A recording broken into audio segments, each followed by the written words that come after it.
Toujours au Nouveau-Brunswick, des francophones qui sont récemment arrivés dans la province ont du mal à trouver du travail et donc à s'intégrer. Leur principal obstacle, c'est la langue. Ils ne pensaient pas devoir apprendre l'anglais ou même en avoir besoin en arrivant ici. Et certains d'entre eux envisagent maintenant de déménager ailleurs, au Québec. Le reportage de New MC Njike. En novembre dernier, 2 mois à peine après son arrivée à Moncton, Yolande Djongo s'est retrouvée contrainte de s'occuper seule de ses 3 enfants. Son mari s'était installé à Montréal afin de pouvoir travailler en français. C'était impossible pour lui.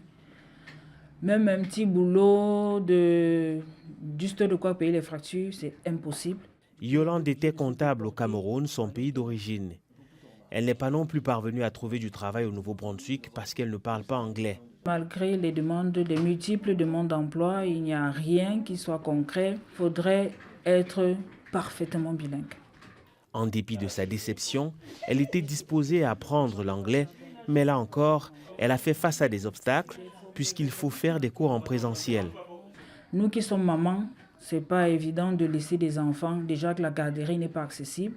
C'est sur liste d'attente minimum 1 an. Yolande attend désormais la fin de l'année scolaire pour que la famille tout entière s'installe au Québec. Wilson Dunfak est à Moncton depuis à peine 2 mois. Il s'est rapidement mis à la recherche d'un emploi, mais il fait lui aussi déjà face au blocage de la langue. Les conditions d'offre disent souvent la plupart du temps bilingue. Anglais, français, important, voilà. Et quand tu passes l'entretien, c'est en anglais. Il pensait s'être suffisamment préparé avant son arrivée au Nouveau-Brunswick, mais la réalité sur place n'a rien à voir avec ses attentes. En arrivant, je me disais que la majorité, quand on dit bilingue aussi, c'est que beaucoup aussi vont parler français et anglais. Voilà, à ma grande surprise, c'est beaucoup maîtrisent plus l'anglais que le français.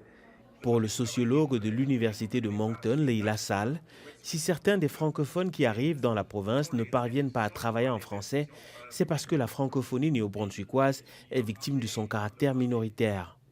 N'oubliez pas que ces communautés-là sont incluses dans l'anglophonie dominante aussi. Ici, ce sont les institutions, souvent les institutions publiques, qui sont bilingues et pas les personnes.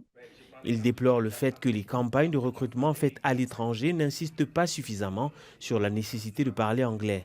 C'est la publicité en grande partie qui leur est faite, qu'ils peuvent venir vivre en français, travailler en français, faire toute leur vie en français dans les francophonies minoritaires canadiennes, y compris le Nouveau-Brunswick.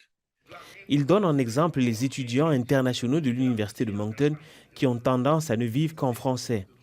Il constate que plusieurs ne se mettaient à l'anglais qu'après leurs études au moment de se lancer sur le marché du travail, ce qui est cependant en train de changer.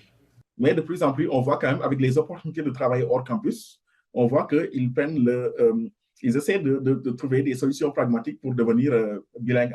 Interrogé sur la difficulté que rencontrent les nouveaux arrivants francophones, le gouvernement du Nouveau-Brunswick indique que la croissance de la population francophone est une de ses priorités. Il ajoute que des ressources sont mises en place à travers Travail NB notamment pour aider les nouveaux arrivants. Les nouveaux arrivants francophones au Nouveau-Brunswick représentaient plus du quart du total des arrivées en 2023, le pourcentage le plus élevé au pays. Il précise cependant que les déplacements de personnes à l'intérieur et à l'extérieur de la province ne sont pas uniques au Nouveau-Brunswick. Ici New MC Njike, Radio-Canada, Moncton.